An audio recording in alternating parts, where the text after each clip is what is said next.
ग्राम टटेकसा में प्रतिभावान विद्यार्थियों को किया गया सम्मानित। जीएसटी कमिश्नर ने बच्चों को दिए सफलता के मंत्र। मेरा गांव मेरा तीर्थ, आओ बदले अपने गांव की मुहिम पर इस वर्ष भी ग्राम टटेकसा में प्रतिभा सम्मान समारोह का आयोजन हुआ। इस सम्मान समारोह में ग्रामीण अंचलों की शैक्षणिक क्षेत्र की प्रतिभाओं को जीएसटी कमिश्नर लोकेश लिल्हारे के हस्ते प्रशस्ति पत्र और स्मृति चिन्ह भेंट कर सम्मानित किया गया। कमिश्नर ने बच्चों को सफलता के कई मंत्र दिए। ग्रामीण अंचलों की प्रतिभाओं को निखारने और उनमें प्रतिस्पर्धा का भाव पैदा करने के लिए श्रीमती रवीना जितेंद्र गौतम की ओर से सम्मान समारोह की पहल कुछ साल पहले से शुरू की गई है, जिसके बाद से गांव के बच्चों में शिक्षा को लेकर प्रतिस्पर्धा का भाव जागृत हुआ है और विद्यार्थी बोर्ड परीक्षाओं में शानदार प्रदर्शन कर रहे हैं। जीएसटी कमिश्नर ने बताया कि वह किसान के पोते और शिक्षक के पुत्र हैं। उन्होंने बच्चों से कहा कि सफलता के लिए मेहनत करनी पड़ेगी। उन्होंने एक कहानी के जरिए यह संदेश दिया कि अभिभावक अपने बच्चों को यह कहकर ना रोके कि तेरी उम्र नहीं है, आप यह नहीं कर सकते। बच्चों को मेहनत और संघर्ष करने दीजिए। उन्होंने बताया कि शिक्षा विभाग छू लो आसमान किसने रोका है मुहिम चलाती है। इसका मकसद ही बच्चों की प्रतिभाओं को निखारना है। उन्होंने बच्चों से कहा कि जब भी कोई काम करना चाहो तो मन में ठान लो, निश्चित तौर पर सफलता मिलेगी। लोगों की नहीं सुनना, अपनी मेहनत से आगे बढ़ना है। हमेशा भगवान भरोसे नहीं बैठे रहना है, बल्कि मेहनत करते रहना चाहिए। गांव के लोगों को अपनी सोच में बदलाव लाना चाहिए। प्रतिभा सम्मान समारोह में कक्षा 10वीं के विद्यार्थी रोशनी बोपचे, सूर्या पटले, दीप ठाकरे, साक्षी पटले, चेष्टा गायधने, शिवानी कावरे, स्वाति गढ़पाल, अश्विना गजबे, ईसा आगासे, साक्षी गढ़पाल, निधि वर्षा और कक्षा 12वीं के विद्यार्थी यतिन रहंगडाले, हर्ष देशमुख, वामन कोटेकार, मनीष गायधने, त्रिवेणी पटले, दीप्ति चन्ने, गीतेश पटले, निधि गजबे, प्रियांशी बागड़े, राकेश दवरेकार, पर्व देशमुख, सुमित ऊके को सम्मानित किया गया। बुलाया पहले तो मैं कौन हूं ये आप लोगों को मालूम हो जाए अच्छे से, तो मेरी बात को आपको समझ में आएगा। मैं बालाघाट जिले के लालबर्रा ब्लॉक की जाम लालबर्रा का रहने वाला एक किसान का नाती हूं, जिसकी 4 एकड़ जमीन थी। उसने अपने पिता को पढ़ाया, वो मास्टर बने और मास्टर ने मुझे बनाया और मैं आईएएस अफसर बना। तो 2006 में मैंने आईएएस की एग्जाम निकाली और इसी क्षेत्र का जीएसटी का कमिश्नर हूँ। 28 जिलों का मालिक हूँ। मेरे जो मालूम हुआ पहली बार मैं इस क्षेत्र में आया हूँ, क्योंकि मैं सोनू, तुम्हारे गांव का नाम क्या है? जालीवाड़ा के आगे नहीं आया था, लेकिन मुझे मालूम था कि इथेनॉल की 4-5 फैक्ट्री खुली है, तो मैं देखना चाहता था कि कैसे, और मुझे बुलाया गया। तो गौरव से मेरी बात हुई, तो गौरव का गाँव भी अंसेरा पास में ही पड़ता है। तो बोले हाँ अगला गाँव है, तो चूंकि मैं कहीं व्यस्त रहूंगा तो आप जरूर आइएगा। तो मुझे यहाँ पे बुलाया, इसका मुझे बहुत बहुत धन्यवाद, आभार।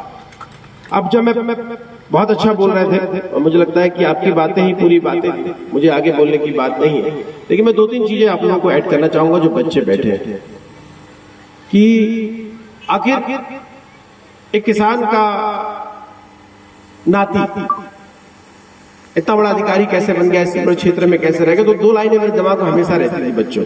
वो 2 लाइन आप भी याद रखना कि अपना जमी अपना आसमान पैदा कर, हो सके तो अपना विश्वास पैदा कर। अरे मांगने से कहाँ मिलती है शोहरतें, तू तो अपनी मेहनत से अपना इतिहास पैदा कर। आपको मेहनत कर, पहली बात। अब आती है गाँव में 3 चीजों की समस्या। पहली बात है कि गाँव का बच्चा आगे क्यों नहीं निकल पाता।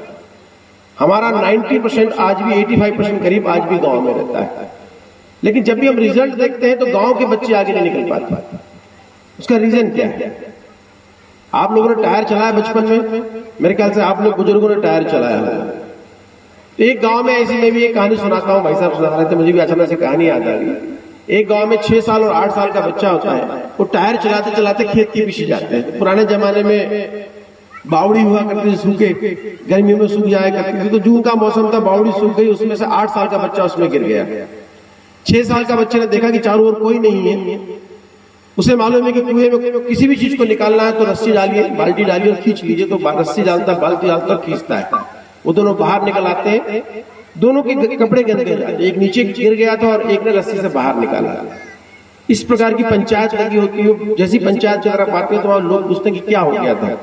तो छोटा बच्चा पूरी कहानी सुनाता है, लेकिन उस कहानी को सुनकर कोई विश्वास नहीं करता कि एक 8 साल के बच्चे को सूखे कुएं से एक 6 साल का बच्चा बाहर निकाल सकता है।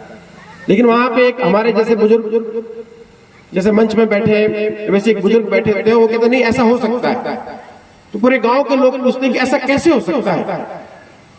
तो गांव का व्यक्ति, वो बुजुर्ग व्यक्ति अपने अनुभव के आधार पर कहता है, क्योंकि उस सूखी बावड़ी में, सूखे कुएं में उस 6 साल के बच्चे को ये कहने वाला कोई नहीं था कि तेरी उम्र नहीं है, तू नहीं कर सकता। आधी चीजें हमारे पिता, हमारे परिवार, हमारा भाई, हमारी बहन, जब भी हम कुछ करने की बात करते हैं तो हमें पहली आवाज आती है कि तू नहीं कर सकता या तू नहीं कर सकती। बेटा आप में उद्यम है, आप में उद्यम है, आप में शक्ति है, जिसके आधार पर आप किसी भी चीज को छू सकते हैं। हम लोग एक मुहिम चलाते हैं, छू लो आसमान, किसने रोका है? एजुकेशनल मुहिम है। हम उसमें कहते हैं कि पढ़ ले बेटा, बढ़ ले बेटा, किसने रोका है? अरे छू ले आसमान, किसने रोका है? तो छू लो आसमान, आपके पास वो ताकत जिससे आप जिंदगी में सफल हो सकोगे। पहली बात कि जब भी आपको कुछ करना हो तो ठान लो और कर दो, सोचना नहीं कौन क्या कहता है, इससे कोई बात नहीं है। हर पौधा जब भी आगे बढ़ता है, बहुत सारे संघर्षों को जीता तब आगे बढ़ता है। दूसरी बात, मैं आपको दूसरी कहानी सुनाता हूं कि पहली बात कि लोगों की नहीं सुनना, अपनी मेहनत को ताकत बनाना, आगे बढ़ना है। दूसरी बात कि असफलता के दूसरे कारण क्या है, गांव के लोग क्यों नहीं निकल पाते। मुझे एक और कहानी याद है, मैं उस कहानी से आप लोगों को बताना चाहता हूं कि एक गांव में बाढ़ आती है, नीचे के फ्लोर तक बाढ़ आती है।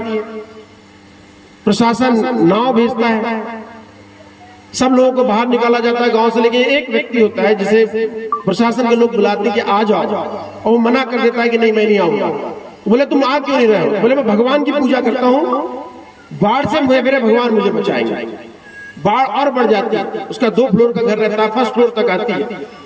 प्रशासन स्टीमर भेजता है, उससे बोलते हैं भैया बाढ़ आ गई है, मर जाएगा, स्टीमर में आ जा। वो व्यक्ति कहता नहीं, मैं तो भगवान की पूजा करता हूं, मेरे भगवान मुझे बचाएंगे। बाढ़ और बढ़ती है, छत तक आ जाती है। प्रशासन हेलीकॉप्टर भेजता है, हेलीकॉप्टर रस्सी फेंकी जाती है, बोले पकड़ ले।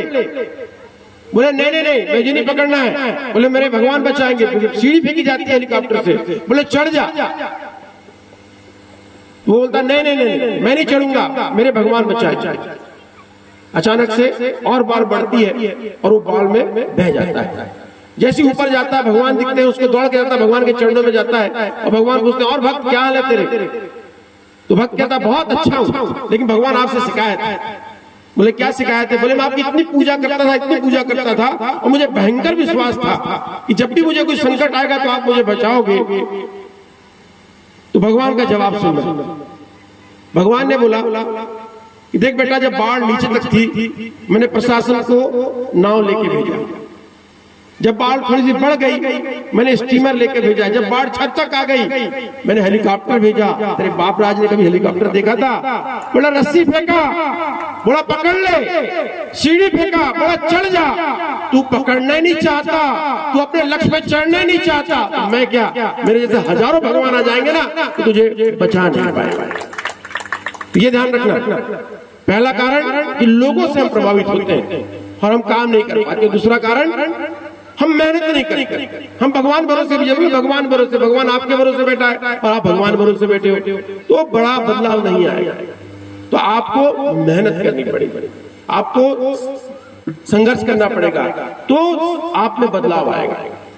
कहते ना संघर्ष ना तकलीफ तो क्या मजा है जीने में। बड़े बड़े ख्वाब पूरे हो जाते हैं जब आग लगी हो सीने में। आग पैदा करोगे तो गांव शहर की बात नहीं आएगी। ये दूसरी बात,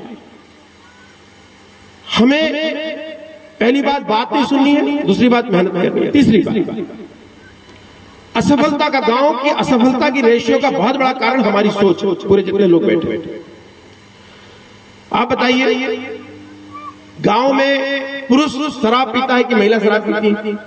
सोच के बताइए, जरा आवाज आनी चाहिए।